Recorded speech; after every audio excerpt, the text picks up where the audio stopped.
খুব একটা ঝামেলার ভিতরে আছি, খাওয়া দাওয়ার প্রবলেম, বা মেডিকেলে এখন কারেন্ট নাই, কোনো লোকজন নাই, কারেন্টও নাই, অনেকভাবেই প্রবলেমই আছে। এই পর্যায়ে এসে এই 10 মাস পরে মনে হইতেছে যে আন্দোলনের নামাইটাই ভুল হয়েছে।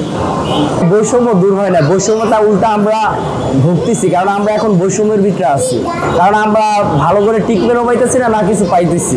আপনার আমার একটা অপারেশন হয়েছে, ন্যাটোরালের অপারেশন হয়েছে না, এখন আমি যদি নাক দিয়ে নিঃশ্বাস ছাড়ি, আমার নিঃশ্বাস আমার চোখ দিয়ে বের হয়ে যায়।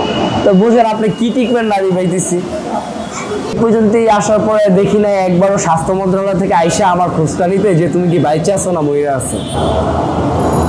ওনারা ওই প্রেস মিটিংই বলতে পারে আহতদের সুচিকিৎসা দিতেছি, বাইরে নিয়ে ট্রিটমেন্ট দিতেছি। আপনি মনে করেন ওই যে অনেককে সিঙ্গাপুর পাঠাইছে, আবার ব্যাগও নিয়ে আসছে, যে ডাক্তার দেখাইতে পারে না, তো ট্রিটমেন্টটা করবে কি? বা স্বাস্থ্য মন্ত্রণালয় যদি কেউ লোক পাঠায়, তো তাহলে বলতেছে তোমাদের হসপিটাল কর্তৃপক্ষ থেকে রেফার নিয়ে আসো। হসপিটাল কর্তৃপক্ষের কাছে যদি কাগজপত্র দেই, ওনারা কি বলে জানি না, ওনারা বলে আমরা সুস্থ। আমরা যদি সুস্থ, তাহলে কেন আমাদেরকে মেডিকেল রাখছেন? আমাদেরকে বের করে দেন, বাসা পাঠিয়ে দেন, সেটাও তো করতেছে। যখন ওনাদের নাগরিক পার্টি বা এনসিপি যখন হয়েছে, তখন দেখা গেলাম ভাইয়াদের আমাদের কোনো খোঁজ খবর নেয় না।